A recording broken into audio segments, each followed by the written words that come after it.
Now they had a choice. Do I close the crossfeed and see what happens, or do I leave the crossfeed open as the fuel imbalance checklist has dictated, and maybe the situation will correct itself? The crew wasn't really sure. Captain Pichet believed for a long time that he was facing a computer error. It was only when the engine stopped that he had to accept the fuel leak was genuine. The technological complexity of modern aircraft can help to make them safer and more reliable, but it can also lead to problems that nearly brought catastrophe to Air Transat 236. Discrepancies in replacement parts led to a fuel leak. Distrust of computers led the crew to misread the situation. These errors have huge implications. Only because air traffic control initially sent the plane 60 miles south to avoid congestion was it close enough to the Azores when the crisis struck. Otherwise, it would have had to ditch in the ocean. The Portuguese investigation remains unpublished. Airbus blames the pilots for mishandling the fuel leak. Robert Pichet and Dirk de Jager continue to fly with Air Transat.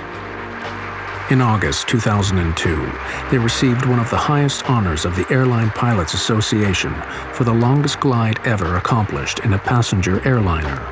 After the accident, Airbus modified its checklist in the event of fuel imbalance.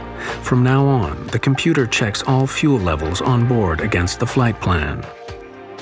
It now gives a clear warning if more fuel is being lost than the engines can consume.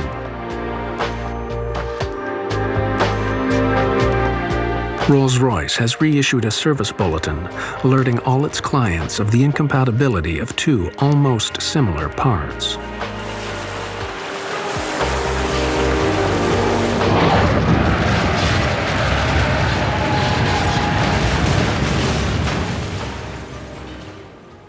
Whatever the circumstances are, the pressure that he was under is tremendous. He got that plane down safely, only blew out 8 of the 12 tires, and saved 300 people.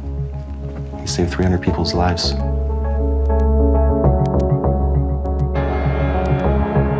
Captain Pichet saved our lives, and whether or not he made an error, or if there was a failure of a computer, it doesn't really matter because we're alive.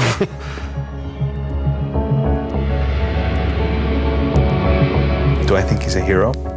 No. Do I think he's a hell of a pilot? Yes.